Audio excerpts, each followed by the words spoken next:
Terima kasih Anda masih bersama Metro Bisnis. Di tengah suramnya kondisi pasar saham dan keamanan kemarin, Bank Indonesia memutuskan menurunkan suku bunga acuan atau BI rate sebesar 25 basis poin menjadi 7,5%.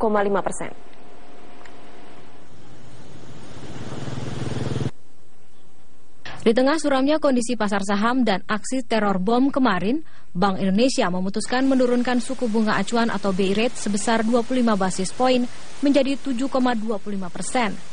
Keputusan Bank Indonesia ini menjadi salah satu yang paling dinanti pelaku pasar dan masyarakat. Setelah menahan BI rate di level 7,5% sejak Februari 2015, Bank Indonesia menurunkan suku bunga acuan menjadi 7,25%. Sementara suku bunga deposit facility sebesar 5,25% dan lending facility di level 7,75%. Direktur Eksekutif Departemen Komunikasi Bank Indonesia Tirta Segara menjelaskan, keputusan tersebut diambil mempertimbangkan meredanya ketidakpastian pasar keuangan global setelah Bank Sentral Amerika Serikat menaikkan suku bunganya. Ternyata kenaikan Fed Fund Rate di tanggal 17 Desember itu tidak menimbulkan gejolak pasar karena sudah diantisipasi oleh pelaku pasar. Jadi sudah diantisipasi sebelumnya.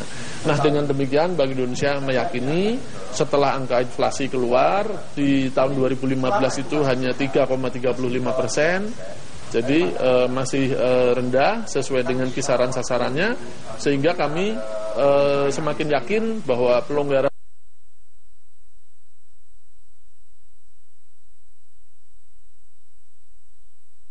Sementara itu, pemirsa, pengamat ekonomi Yanuar Rizky justru mengatakan kebijakan moneter Bank Indonesia ini akan menjadi sia-sia jika pemerintah tidak segera merespon dengan kebijakan yang mendorong daya beli masyarakat. Menurut Yanuar, pemerintah dan Bank Indonesia dapat berkolaborasi dalam meningkatkan jumlah uang beredar agar pertumbuhan ekonomi nasional dapat bergerak.